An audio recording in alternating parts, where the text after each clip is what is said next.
folks, let's go ahead and take a look at multiple choice 15. So here we're asked for end behavior, and this is a polynomial function. Just take note, there are no fractions, there are no radicals, or no logarithms. And we're gonna look what happens to the graph as we move left, right? What happens to the graph as we move right? Because anytime we see x being negative infinity, that literally means go left, right? X going to positive infinity, that means go right. And we just have to figure out, is our function going up or down, right? Up or down, up, down, down, one of these. So let's figure out what this is. So anytime you've got a polynomial, right? This is a polynomial. And I say that because just to remind you, there's no fractions, no radicals or logs.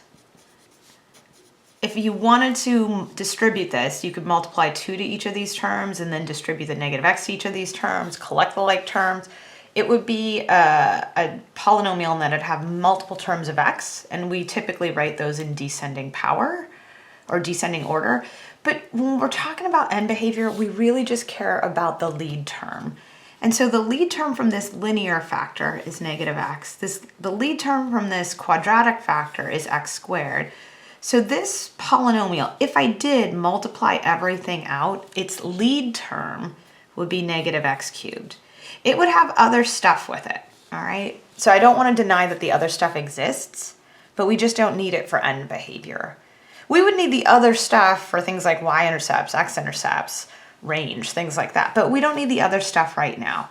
So I'm just going to look here at the lead term, as that's what drives our end behavior. So since this is an odd degree, right? Odd degree, and I'm going to write this out. Since it's an odd degree, the ends are going to go in opposite directions.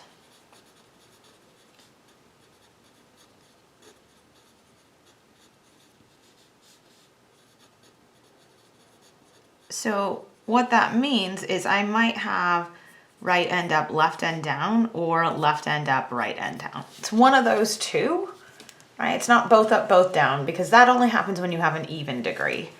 The other thing to take note of that's going to come into play here is that I have a negative lead coefficient, right? So lead negative coefficient.